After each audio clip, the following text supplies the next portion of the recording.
So good morning, good afternoon, So and good bright. evening, everyone. Yeah. It's been a while. Think you might recognize where we're filming out of right now. It's been a bit since we did our last live stream. Yeah. Been a couple months. It's also been quite a while since we actually broadcast from the Daybreak Studios here. Um, so just before we get started, I just wanted to point out a couple things. Obviously we're in a very interesting time right now. The teams have been working from home. We've been taking extra precautions to ensure everyone's health and safety. So, as part of this, we wanted to ensure that Michael and I didn't have too much interaction. So, we're sitting actually quite a bit away from each other, but then we've also put up this uh, plexiglass screen between us that if you manage to play that song from Ghost during the pottery scene, you could. It's kind of a like a modern day reenactment that we could have here. But anyhow, so Yeah. we're taking all the necessary precautions. But we just wanted to. We felt like it was time to come back into the old broadcasting studio and broadcast from here. So we got quite a bit to talk about today because, as I mentioned, it's been several months since our last development stream. During that time, there've been a couple big changes. The team, for the most part, has been working on the Shattered Warpgate, which is what we're going to be showing you today. But we've also we finally got the mega escalation update out for PS4 that basically encompassed almost 8 months of features and content that had gone to PC that hadn't gone to PS4 yet. So that's out. Going forward, as I mentioned in a couple of posts, PS4 shouldn't be lagging behind any of our PC updates that far anymore going forward. So. Before we kick this off, I just want to remind everyone we are giving away prizes. Um, as usual, you don't need to put any special keywords into chat. As long as you've been watching for at least 5 minutes, you're going to be eligible. Jay Golembo, our esteemed community manager, is going to be selecting players' names or viewers' names, and he's going to be, through technology, sending them to my phone because we don't have many people sitting in the studio here. So I'll be randomly calling out the winners' names throughout the broadcast. So don't feel like you need to spam chat with any special keywords. Just randomly calling out the. Yeah, yeah. Rel, just Yeah. spamming with I'll Rel. just be like trying to actually run the stream. Yeah. Once a random name comes out. Yeah. So let's see. Before we get started, also, I posted something on Reddit yesterday talking about really the kind of the top issues on live right now. We published a client performance hotfix earlier this week that we our technical director had been working on for quite a while, and we pushed it up to PTS last weekend. We had some scheduled play tests. We got a decent number of players in, but obviously nothing compared to what we would actually see in a live environment. But as I mentioned yesterday, it was kind of eerily positive. We always expect to see somebody saying, at least one person saying they have problems or their performance is worse or you've blue screen, like you've ruined my machine, like something bad comes up. Nothing. We didn't see one negative response to this, and so we were cautiously optimistic that it was actually going to be as stable as it could be. So anyways, we rolled it out. We got a lot of positive feedback, but we've definitely been seeing some of the reports of people's performance either not changing or actually dipping a bit. So we're actively working on that. We also saw the reports of the IFF issues, which we're trying to reproduce internally and get a better handle on. So we're actively working on that stuff. We're planning on hot fixing as we have fixes prepped and in place any day of the week. So check out that Reddit thread if you haven't already. There's much more details that I listed in there. And without much further ado, I think it's time to show off the goods. All right. So Rel is going to be going through a couple different things. First, he's going to be showing off some video, and then we're going to be getting into game to actually check out the live game client. And then we'll be talking about timing in terms of when you should expect this to hit PTS towards the end of the stream. All right. So in the background, you're going to see a somewhat familiar continent with totally unfamiliar elements. This is Esamir, of course, on the northeastern side of the map. A warp gate that you all know and love, or maybe not, has detonated, and in doing so, it has brought with it massive repercussions to the Esamir environment. The the warp gate, as you can see, is it's sort of an explosion frozen in time, and this is beneath the warp gate. You'd call it a hard line, maybe. And with the explosion comes much change. The bases surrounding this warp gate are destroyed. The technology available at the time during this event, it was shut down. Nanites stopped reconstructing vehicles or deconstructing them, and as such, they're kind of derelict, within the fields, all through Esamir. The icy riverbeds that would typically surround this part of the continent have thawed, and more devastation, as you see, bridges destroyed. Alongside that, the icebergs that would typically be on the outskirts of the continent have begun to encroach, and have created this very interesting environment in the northeast. Abandoned bases now lie scattered throughout all of Esamir, unable to support their heating elements and other functions necessary to their day-to-day operations. And energy geysers billow these clouds into the air, and they're scattered all throughout the environment as well. And with it, new flora springs up and creates these sorts of oases next to the in the northeastern portion, seemingly overnight, alien flora that nobody's seen before. And the skies are more vivid now, crackling with a cyan thunderstorm, lightning, and the auroras are more brightly lit. And on top of that, so as with all of our planet mans and planet peoples, we begin to evolve and continue on the fight. You'll see that this is Nanosystems is a new unveiled technology, the Haven Warpgate. It's new technology that's brought to the battlefront. And and the work continues. So so we've been dropping some hints in game, on social, in Sanctuary. A lot of the community has started piecing together all the hints that have been showing up. So this is really how it's coming together and culminating. And as we go on, there's gonna be a lot more context as to what's going on. So PlanetSide 2 has obviously been an ongoing battle for years, and that's been its primary focus. And we've never really focused on lore and storyline and an explanation as to why the world is changing, or why what's happened has happened, or what's going to happen is happening.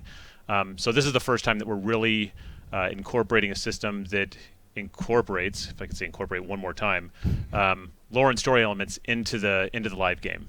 Yeah, and this is the setting that we're trying to create for you here, and then like Andy said, well, let's just move on to the fun part. Actually, this is the end of the stream.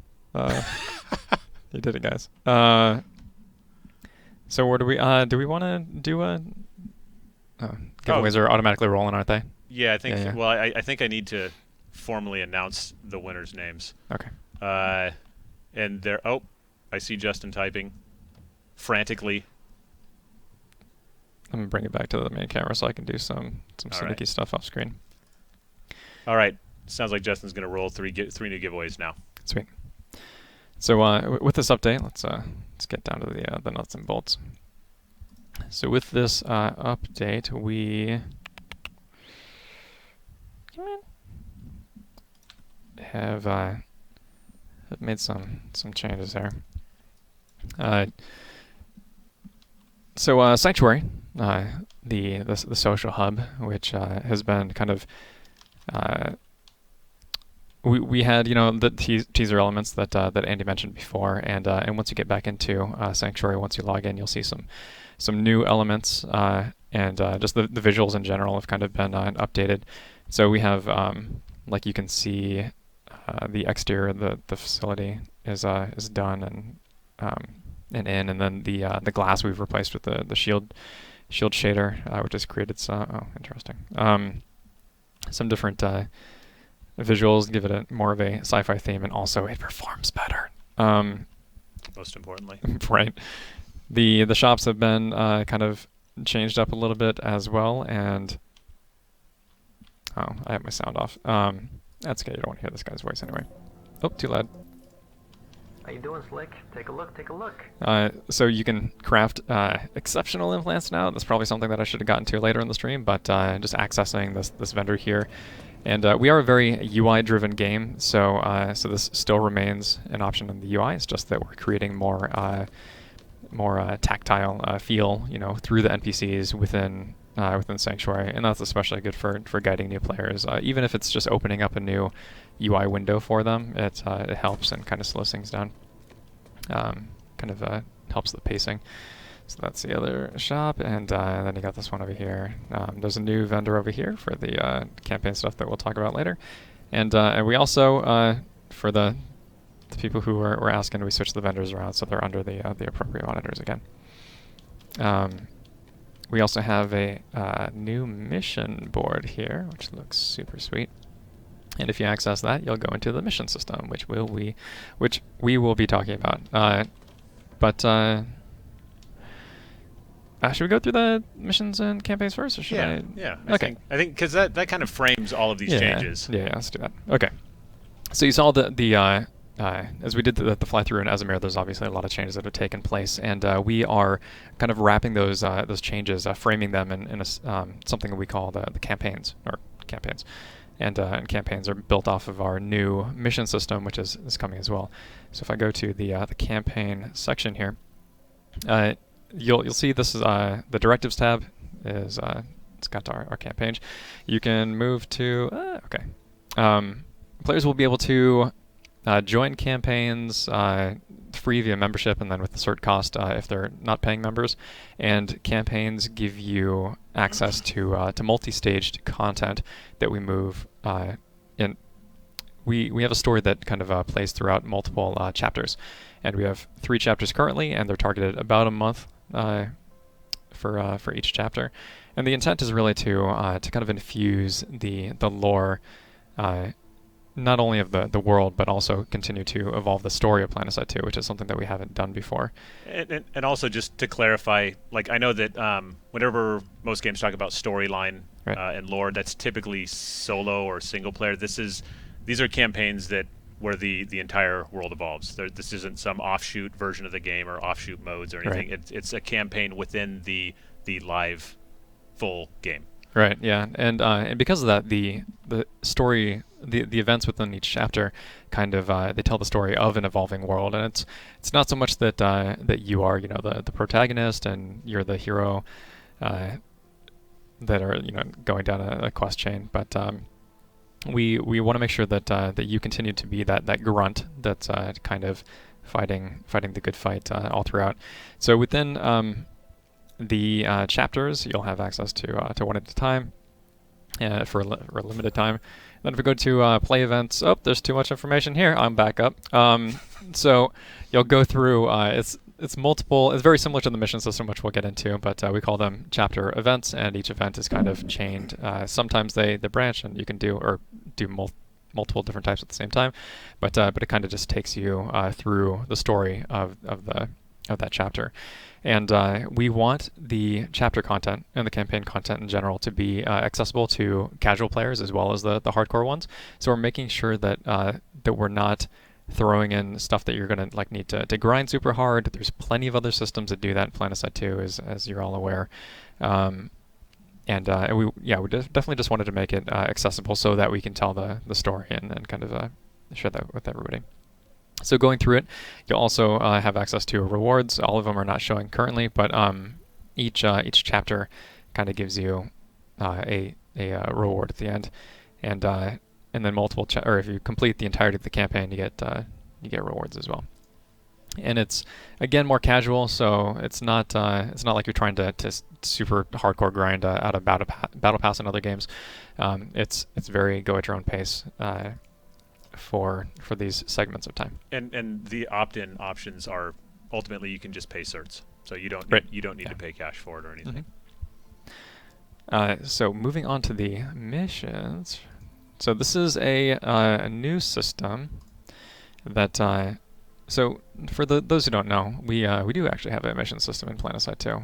It takes you to a defendable base or a capturable base close to your current position, and it's meant to guide players toward the objective. The problem is that it doesn't really do that, and if you haven't heard of this mission system before, it's because just that it's not doing its purpose. So we totally ripped that out and put in this entirely new thing. This is more similar to probably daily challenges in other games, where each at the end of each day, or every 24 hours rather, you get a new variety of missions to participate in, and then as a player you can go through and pick which missions you want to. Actually, let me do. You can pick which missions you want to participate in. They have different rarities, which are associated with usually the difficulty or the intensity or the likelihood that you'll complete these missions. And better rarities give you better rewards. And we wanted to make sure that we sort of were able to celebrate the diversity of gameplay within our game. We have a massive sandbox, totally different styles of play between each person. You know, like if you like infantry or like a specific class within infantry, or if you like to be a transport pilot, or if you like to be a squad leader, we have missions that are tailored to all sorts of those different aspects of the game. Or even if you just want to cruise around the map, messenger or message courier mission, you deliver messages from point to point to point, and it does a lot of really cool stuff for us, where not only are players kind of being able to gain progress with like ISO is going to be a reward, and certs and weapons as well. For new players in particular, just getting a weapon drop is kind of a big deal. So those will show up in the list as well, and you can kind of go at your own pace or focus on what you're skillful at, or maybe experiment, kind of dip your toes into the waters of some of these other roles, and have clear and concise objectives with which to participate in. So maybe we give it a shot and try to participate in one of these. Let me bring up some of the questions here. Yeah, sure thing. One of the questions was, are there faction-specific missions? Yes. Yeah. So we have contractors in the game. So if you're a Vanu Sovereignty player, please do not look. Everything is fine. No, but if you're a Vanu Sovereignty player, you will get Vanu Sovereignty missions, as well as requests from Nanite Systems to do certain things, requests from the black market vendors to do certain things. And then in the future, potentially we kind of change things up as well, and add more contractors, or maybe sub-factions, or just different people to talk to who have different styles of missions. Yeah, so right now I'm on the continent of Esamir. You can see that there's actually, I'm going to remove that for a little bit, just so we can deal with it later. So you see the lattice. If I stabilize the continent, has changed a lot. Oh no! Please go away. Okay.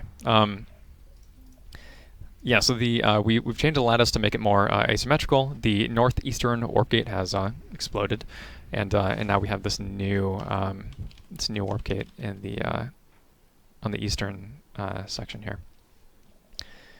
So if I go over here, oops, I'll give you a quick look at the new warpgate. So what is that? Which one? So you have that ominous funnel cloud in the sky. I guess we'll get to that. We'll get to that. Yeah. Yeah. So if we go over here, you can see the new haven. If I can get it, let me in! Let me in! So all of this is work in progress, and we will be definitely giving you a sneak peek with the PTS update. But so this new warpgate is built on Nanite Systems' Haven technology, and they have their dishes here. It's a new asset that Alan teased out quite some time ago, and it's creating this new. It's a mobile warpgate in a sense that you can actually set it up and then respawn there, and you have some bastions that are kind of anchored off the shore or the coastline and you're moving in supplies, and kind of gives you that feeling that you're moving into this space. And it's kind of interesting. Warpgates in general, despite going there every game or every time you log in, we Didn't spend a whole lot of time dressing up the space and making it super appealing, but this is it's got a really cool feel to it, and I think the layout's a little bit better too, personally. But yeah, so that's the Haven Warpgate, and why don't we just take on a mission for the sake of taking on a mission? All right. You know, one question that keeps coming up is you dropped that hint the other day about our modifications to render distances. Yeah. So while we're in here, not right this minute, but while we're on this map, you might want to, you could talk about that a bit. Sure thing. So I'll accept this mission, and so when you accept a mission, depending on the type of mission, sometimes you'll have people telling you what you need to do, and I'm going to cross fingers and hope everything is set up correctly. So I jump into my harasser, and it's just going to be super loud. That's this vehicle in a nutshell. It's super loud. And we're going to head over to our waypoint. Actually, this one's pretty far away, so maybe we'll cut at the chase. Actually, that's not too bad. So on a message courier mission, one of the more relaxed, probably the most relaxed mission that will show up in your queue, is if you just want to explore. A lot of players tend to want to do that. They explore archetypes or some of the less killer-focused mindsets will be able to kind of just go from point to point. More difficult versions of this mission will send you to contested territories, so that you will have to interact with human beings. But it all depends. We have a lot of different mission types that you can participate in, and also some community-driven ones, which I'll get into later. So this one is probably going to take a little bit. So I'm not going to show it off completely, but definitely take a look at kind of the surroundings. We can move through some of the more abandoned bases. If you bring the map back up, yeah. One of the questions that came up is the grayed out areas, and more specifically, I was going to point out the top right. They're asking if those are out of bounds areas. And No. Yeah, so you're going to go there not only to hang out, but also to complete missions within the campaign, and or missions in general, and then the chapter events within each campaign. So yeah, we'll definitely take you up there. So looking at some of these abandoned sites. Actually, this is from the old not amp station, and that's this was kind of really similar to this, but all of the abandoned facilities or structures, you'll see these little lights or the snow cover on the top to kind of tell you that this isn't really in play anymore. It's more of a story element, but there are a lot of functions associated with some of these abandoned bases that you will get to participate in when you look at the campaigns or go through the campaigns. So taking control of some of those derelict vehicles that you saw in the earlier video is something that you'll be able to do, and for the first time ever, without exploiting, you'll be able to kind of play with some cross-faction vehicles, the main battle tanks in particular. As a Vanu player, you can jump to a Vanguard. As a TR player, you can jump to a Mag Rider, and they won't have great loadouts. At least that's not the intent currently, but it is more to kind of bring some of that flavor in. So lots of changes. I'm going to head up to the northeastern part. Yeah. So while you're driving up there, one of the questions again that came up was about just the render distance changes that settings changes that you had pointed out, and we're coming up on 8 years, so I don't think we've actually modified in the settings what render distance options you could actually modify since the game launched. So there's obviously a very wide variety of hardware configurations now. There's obviously much more powerful hardware. So what we wanted to do is start breaking that up into independent render distances based on whether you want to push your render distance for infantry out, vehicles out, obviously terrain out. So I think if you wanted to bring up the settings and show them the options, that would provide some context about what players are going to be able to start adjusting now. Right, so if you go to the graphics setting, you'll be able to set different render distances based on the vehicles that you're currently within.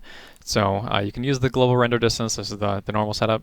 And then infantry in particular, you can cut it down to 300. So if I turn that on, I got my 300 distance, which is the maximum range at which infantry tend to render. And then if I jump in actually let's set this one down. Let's just do vehicle render distance. that's this, and then we'll make it ridiculously high. So if I jump into a harasser, different, like you can see all the way down here. If I jump into an air vehicle, I can see everything. And yeah, this is definitely a quality of life feature, but code and UI were quick to knock it out. So enjoy. Let's you know what? We'll just stay in the ESF. That's fine. And yeah, we'll head on over. So as I fly over, and I'm gonna fly a little bit slow so that we're not getting too much compression. You can see that there is water now that is more or less impassable unless you jump from iceberg to iceberg. Might end up changing it to make it so there's some shallows that you can kind of go through at certain paths. But now the warp gate up here was destroyed, and you can see fragments of it kind of scattered throughout. And the this area up here, this Vanu, ancient Vanu hardline, is an explosion frozen in time, where some of the energy is kind of leaking into the sky and creating these sort of environmental changes that you had access to, or that you've seen so far. And I'm not going to spend too much time in here, but definitely it's pretty sweet. It's pretty freaking sweet, man. Okay. And hey, real quick, I've done a poor job at actually we're like on the second round of prize giveaways. So let me read off the winners real quick. The first round that Justin had done, Krindusk, Krindusk, Firefly, nice, and Peel, Pille 357, Peel 357. Those are the first three winners, and then we have another round of winners. Pansunda, Pansundaa, Hang My Swing Set. Yep. I feel like this Hangman is like swing set. Is it Hangman swing set? set. Hangman swing. I thought it was an H. Hang My Swing Set. And then here, you can read this one. We're crossing the.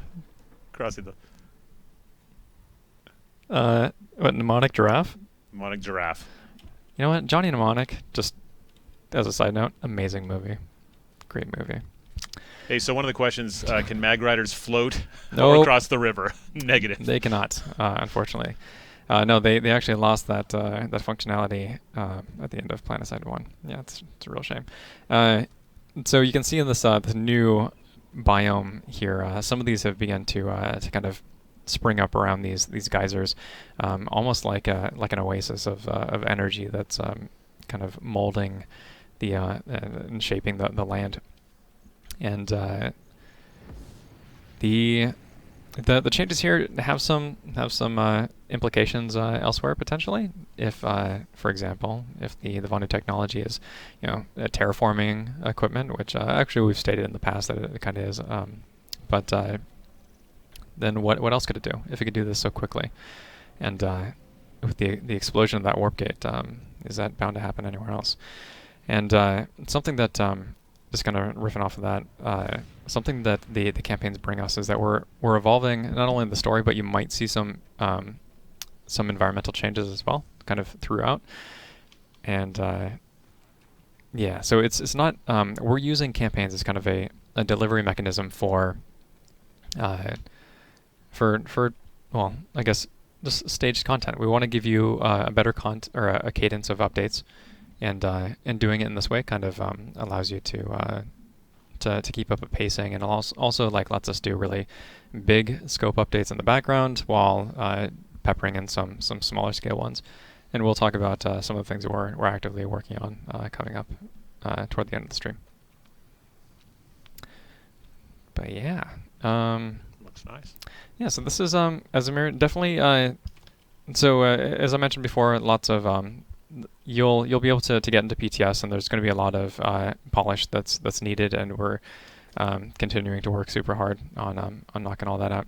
So a large portion of the environment changes took place on Esamir, but there's also been some work done on Endar. Did you want to touch on that a bit? I mean, it's not as grand. No. Yeah, I can move through it. Okay. But let me Oh, oh. Ow, okay, well, never mind. I'll just go to Indar. So, one of the things that I kind of just want to point out here when we talk about the lattice is more gameplay oriented. We were specifically making changes so that the lattice was more balanced, so that you didn't get that stagnation that was typically in the top few bases up here between the northwestern and northeastern warp gates. And that's why we've made things more symmetrical. And we've also taken some of the bases that surround, for example, like Asa Tech Plant, and those are abandoned now. In fact, if I go over there, and I still have this pumpkin power thing.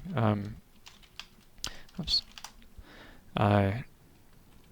This is what these abandoned bases tend to look like, where they're just kind of snowed in. And you can kind of move through them with vehicles. A lot of the walls have been torn down around them. And then we've created some new bases as well, but there's a focus on kind of creating distance between each base, so it's not too clustered. Like Asa is a really good example of bases probably being too close together. For example, the Asa, what was it, mining operations or something along those lines. It's like they share the same driveway for this base, which is it's too close, too close. We live in a socially distanced society, and we are socially distancing Esamir. So outside of that, let's move on to Indar. Okay. Don't want to show off too much. Like, you guys will be able to explore this stuff on your own. Actually, you know what? I should probably show them the storm. Yeah. That's kind of a big Yeah, deal. I mean, you're already here. I'm already here. Yeah. Okay. Let's do that. I realized that when I mentioned Indar and went, oh, this. I was like, yeah, no, I was thinking, there's something I'm missing, right? Okay. Yeah. Let's see. An electrical storm is formed on the continent. What's this? Okay, so you might not. Oh yeah, you might notice the big, massive looming storm. Oh, my stuff is bugged. Hold on. The massive looming storm heading our direction. So this is one of the first kind of environmental hazards that we've ever introduced into to PlanetSide 2, and you'll see that it's kind of affecting the handling of my vehicle. And some of the stuff is going to need to be balanced. This is, holy crap, it hurts so much, but it kind of weighs down the vehicle a lot. And so vehicles will also gather energy over time, and we're fixing some issues with the skybox. But oh Jesus, oh sweet baby Jesus, yeah. The storm basically makes you fly like I fly normally outside of the storm, right. So don't feel bad. So in this storm, actually, I'm going to reset so that I can get the skybox back, because that's super cool. So within the storm, you will be at risk of being struck by a lightning bolt, and all you the and your vehicles and any vehicles and pretty much everyone. Yeah, vehicles, infantry, all the base assets are kind of being targeted as well. So you'll have the lightning bolts that strike randomly kind of throughout, and then you can be targeted as well, which if you don't rush indoors, it'll strike you down. Maybe I'll get targeted at some point. But this is, again, one of those this kind of environmental anomalies that were created by the northeastern warpgate, or maybe some of the effects of it. And players will have to learn to kind of adapt to this environment, and it'll certainly affect fights. And then throughout the campaign, you'll gain the technology to kind of to insulate yourself, from some of the effects of it, and then also even take advantage of it and use it against your enemies. So some of the examples, not that I have them active currently, but actually, go read a media article. We've showed it off plenty. So right now you can see that my skin becomes energized, and I get nice and struck by a lightning bolt here. And then we give you some explanation as to, hey, these are the ways that you can counter it. Please don't do that. Or stay indoors. but and if you go indoors, it'll strike the top of the building instead.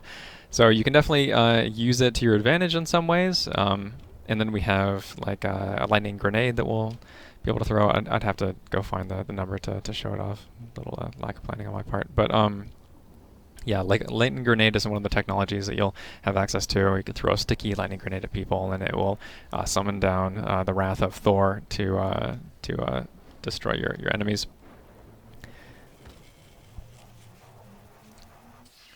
And then being able to mitigate lightning strikes. Right.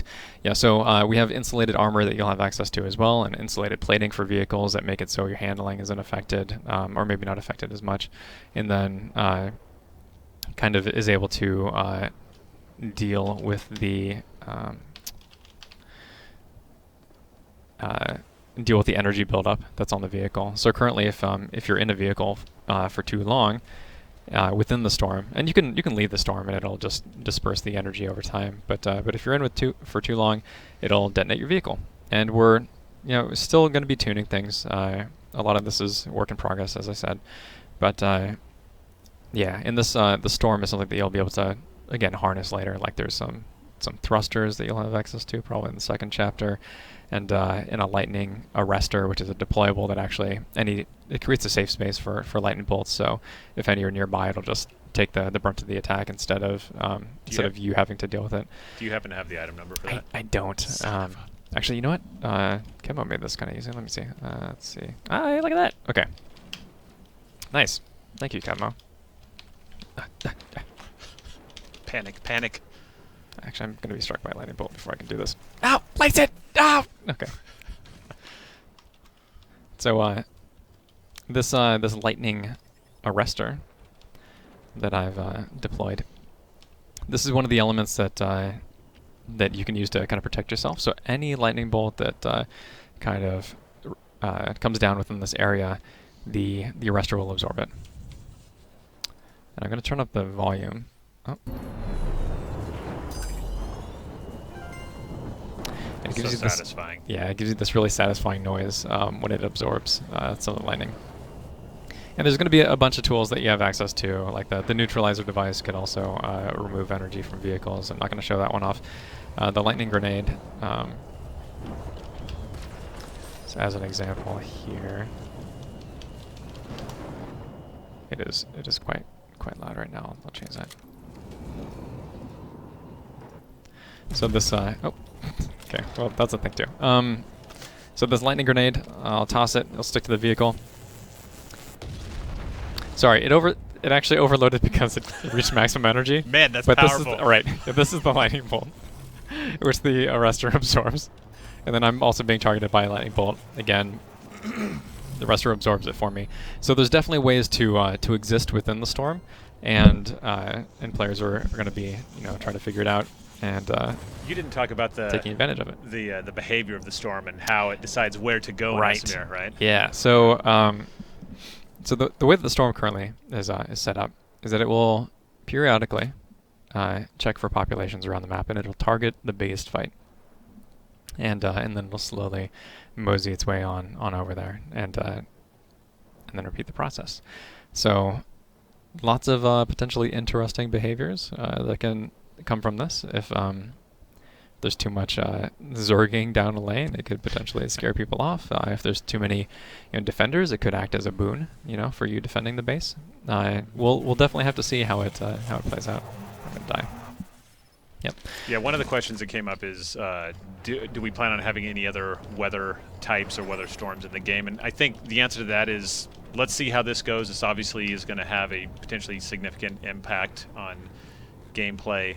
We want to see how this pans out. We want to be able to tune this before we commit to doing more weather type scenarios. Right. This is the most extreme possible example that we can come up with of something that would be really impactful to a play experience.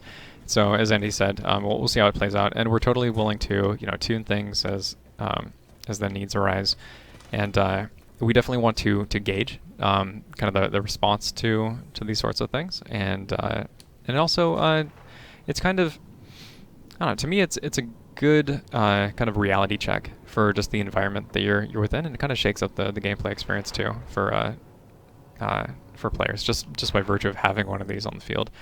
So one of the questions was asking, how long do the storms last? Good question. Yeah. I'll have to get back to you on that. Not sure. I think that PTS is going to be the key for a lot of these decisions. Yeah, we'll definitely see if we can get enough of a live environment experience, and then see what kind of tuning needs to be done.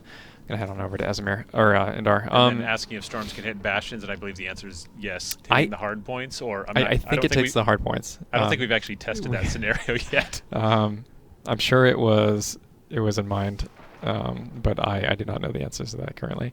So, yeah.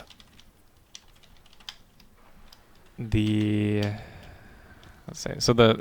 As far as the storm is concerned, we'll definitely monitor and see how it goes. And there's a lot of there's a lot that we can do to make it fun instead of like a drain on the experience. And that's kind of the angle that we're pursuing right now. We definitely want players to be kind of beholden to their environment, especially because you are on this alien planet and there are kind of challenges that you need to fight through. And kind of the essence of our entire first campaign is that you are kind of realizing that you're not the masters of your own destiny, that there are challenges that are presented, and like how do you adapt, how do you evolve, and while at the same time kind of unraveling some of the mysteries of things and stuff. I can't remember. Did you talk about the timeline for campaigns, each chapter? Yeah, I can reiterate. So chapters again are planned to last 3 months currently, or about 3 months currently. 1 month per chapter. A campaign is 3 months, but a chapter is 1 month. Right, yeah. right. And there's 3 chapters per campaign. Yeah, and that could change over time with the second campaign. We'll definitely see the response. So on some of you, all of you probably, will recognize what base this is, the Crown on Indar. Some of the changes, these are low-key changes, not a revamp. It's just some stuff to kind of modify the flow a little bit. TI Alloys, Ceres Hydroponics, and the Crown have all received some noteworthy changes. The first of which, if we go to the Crown, is that D point's a little bit further out. It's going to be a little bit broken when it goes to PTS. Like you can only be in a certain area to hit it, but we'll fix that. And then you can also access the underground to the B point from the north, where I'm at now, as well as the south and the east as you have been able to. So if we kind of go deeper underground, I'm going to make myself run a wee bit faster. You'll see that there's an underground combat space. Pretty linear. There's enough cover to kind of maneuver around, but we wanted to keep the hallways open enough so that you can kind of play around. Stop. And this is where the B point's at now. So instead of having kind of rats in the cellar, as the old B point did, as much fun as it was, and it was definitely fun. A lot of people, it was definitely fun, but it was somewhat troublesome to the flow, of course. So, and you'll notice that some of the cover is gone as well. So we've made it just a little bit less defensible to kind of make it so you flow through more instead of getting locked down to a point. So that's the other change. Another one is this A point over yonder. Used to be this one is now a vehicle point. That's capturable on the base, and actually players tend to put sunderers underneath this, but I'm sure you'll see more sunderers on top of it now.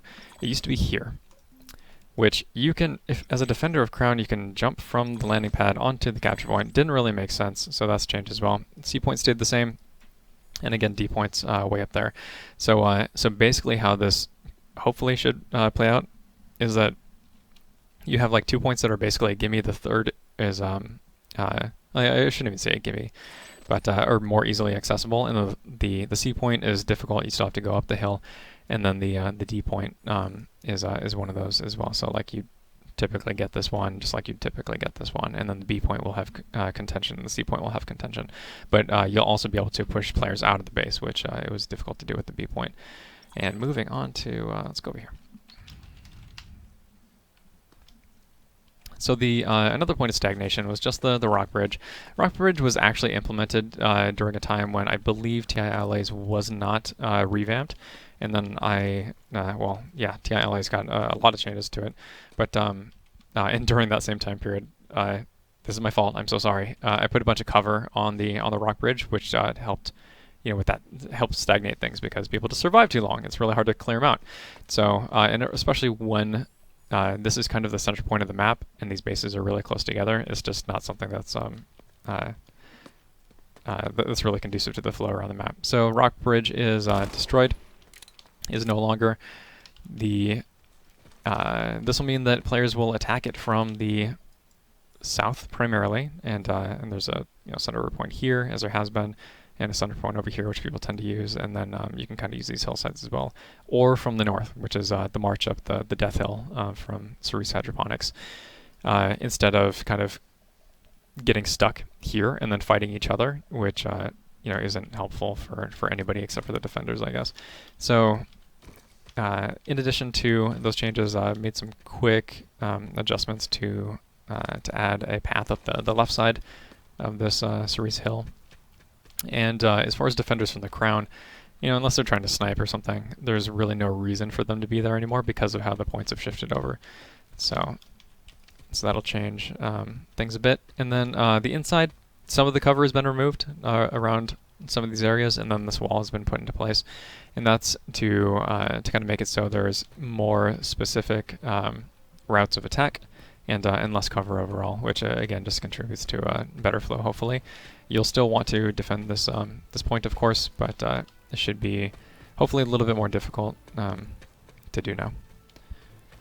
So, and the top pretty much remain the same. I'll go to Cerise Hydroponics real quick, because not much was done here. It was mostly like a cleanup. There was a whole bunch of trees that existed prior, and like an awning here that used to be. Remove some of those elements to kind of free it up a little bit. It still has the hydroponics theme, but the density, the object density is less, and then also the way that you get up here kind of breaks sight lines instead of what it used to do, which was I think it was open here, and you can kind of just see everything all the times. So a little bit of change here and there, and again, not intended to be a revamp. Also some changes in here. You'll notice some missing plants. But hopefully it'll just make the flow just a little bit better for Indar. Yeah. Sorry, I think I'm going to skip this round of winners' names. Actually, we'll get two of the names. Oh no. I'll let Rel say the first one. Oh no. So congratulations. Stop. Yeah. Synaptic Neuron, Terran ID or Terranid. Oh, and then there's Terranid. Nice. There's also another winner that I'll let Justin. I can't tell if Justin's trying to troll me to get me to say this. Is this like Anchorman or something? I'm Ron Burgundy. Stay classy. So one of the questions, and this is not going to be part of this update, but one of the questions that keeps coming up in chat and has obviously been coming up over the last probably month and a half now is Outfit Wars. Outfit Wars, yeah. Yeah, so we ran 2 alpha cycles. Between each one, we made rounds of changes where we felt like we were making progress and making improvements, but holistically, we felt like there needed to be a more significant change to the system. So there's actually been quite a bit of work going on by a portion of the team in preparation for a future update that's related to Outfit Wars. I don't know, did you want to talk a little bit about some of the highlights from that, just to give you an indication? Obviously, again, this isn't part of the Shattered Warpgate update, but it's something that's definitely worth addressing because it's been a couple months now since the last Outfit War was conducted. No, we're getting into talking about new stuff.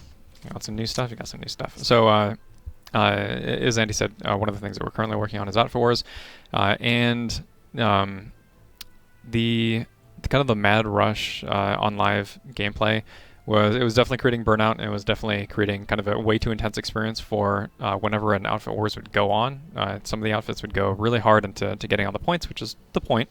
We originally intended it to kind of re-engage players, but quite honestly, our campaign system is intended to do that too. So we decided to move the more competitive kind of route, and then also allow more outfits to participate without having to run through the qualifiers, which was the main downside, I guess, to Outfit Wars, is that qualifiers was kind of we could have gotten it better, but it wouldn't have still felt good, and we want things to feel good.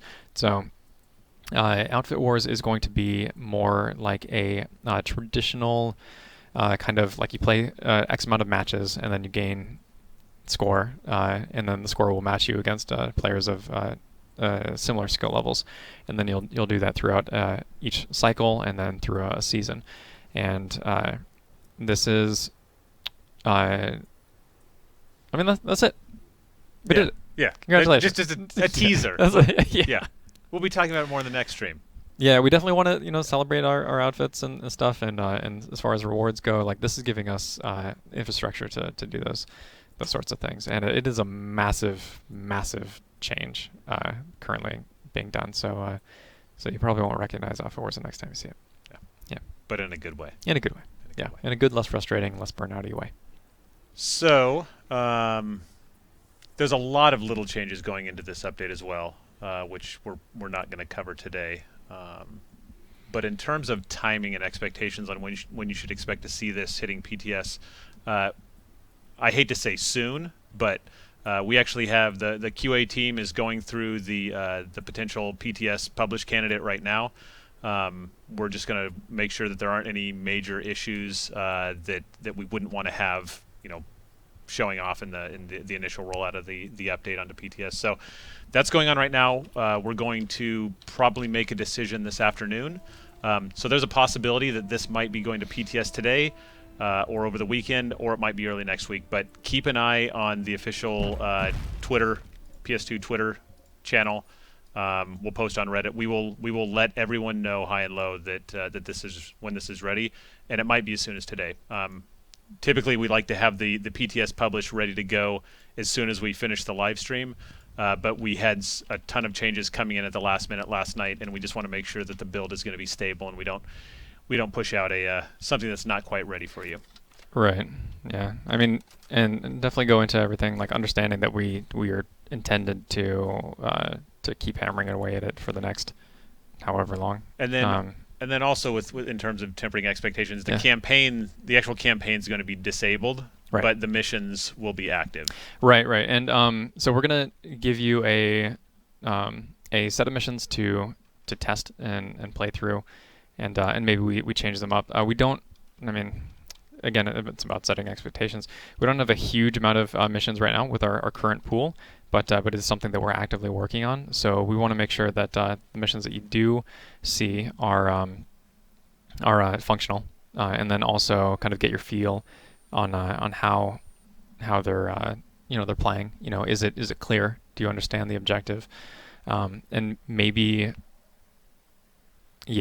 mostly that. I was gonna say maybe is it something you want to do or something you don't want to do? But honestly, the playstyles are so diverse that it's really hard to say who's gonna like certain things and who won't.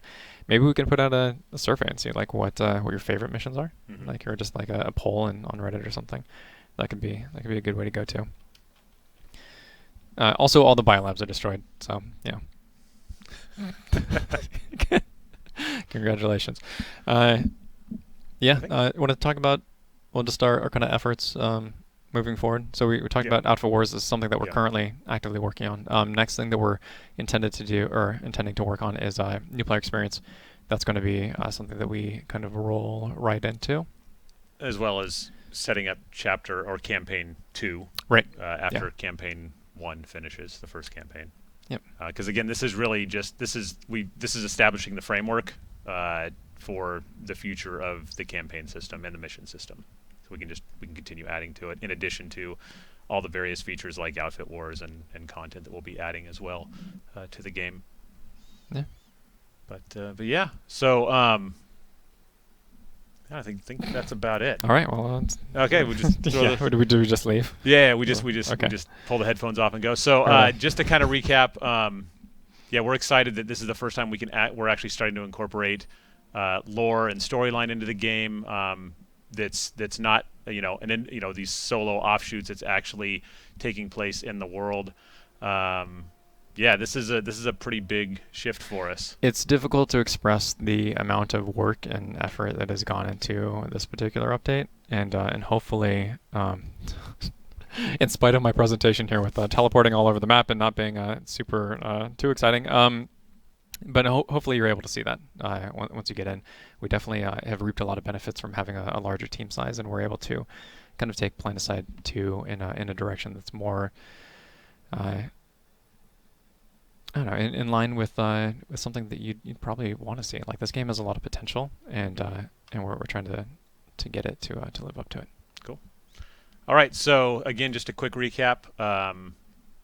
The Shattered Warpgate update, including the new campaign system, mission system, all of the changes to Esamir and Endar that those new systems encompass, all of the new supporting tech that you can use to defend yourself and your teammates against the storm.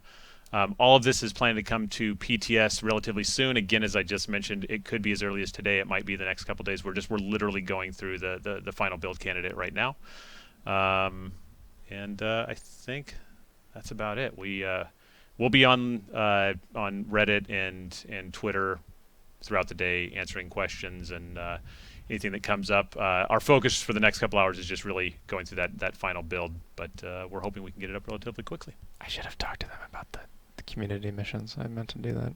Well, we're not done yet. You can talk to them about the community missions. All right. How does your wrist look? Empty. Sorry.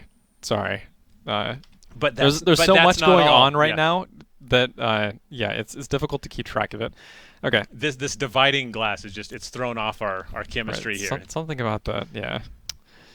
Oh. Okay. What am I doing again? Right. Yeah. So if we go into community missions. Right, our missions. So one of the again, PlanetSide 2 it's a massive sandbox. I'm wondering how many people left the stream. We're just like, oh, okay, they're wrapping up, and I'm gonna drop some more. This is like when you go to a movie and you don't sit through the credits to see that final scene at the end of the credits. Everybody's talking about it later. But this is way less exciting. At least with us delivering it. Yeah. So you're not wrong. So one of the missions that we have. Let me back up. So missions in general are kind of they're structured in such a way that you have incidental points of contact where you maybe the mission is personal, but you are kind of running into other players that are doing similar missions or going to the same similar areas. And then we have other missions that are more like, okay, now fight. And the mission mining for Elysium, as you see on screen, is one of those that we're talking about. So if I accept the mission here, actually a mining drill is going to drop from orbit, and we're just going to teleport way over to it here. So I'm going through my team messages, and Alan, our lead environment artist, just sent me in all caps, "Set the time to night, cowards." Oh, wow, cowards. Sorry, Alan. But he put a smiley face, so that means it's not super aggressive. Nah, I think he's still being aggro. I'm just kidding. We love you, Al. Yeah. So this mining mission. Okay, here, look. We did it. Hold on, Alan. What's the best time? Is it? It's not 0, is it? Okay. Well, you know what? It's fine. That's on 0. Oh. Yeah. So you can see the. Oh, Alan's proud of himself. Okay. What's the best time, Alan? So in the background, while all this is going on, you can see that the this drill will be kind of a community event. So we've structured some missions, and the ones that have better rewards. Some of them are community oriented, where everybody knows when the drill drops, everybody has to fight over the drill to maintain control. And in this one in particular is mining for Elysium, and it sets you on fire. You sold that really well. Thank you. By the way, he said 0s is the best time. Oh, okay. Look good. Yeah, there we go. Yeah. So this will be kind of able to create conflict in spaces where you wouldn't normally see it. So, for example, in like open areas that are between bases and that sort of thing.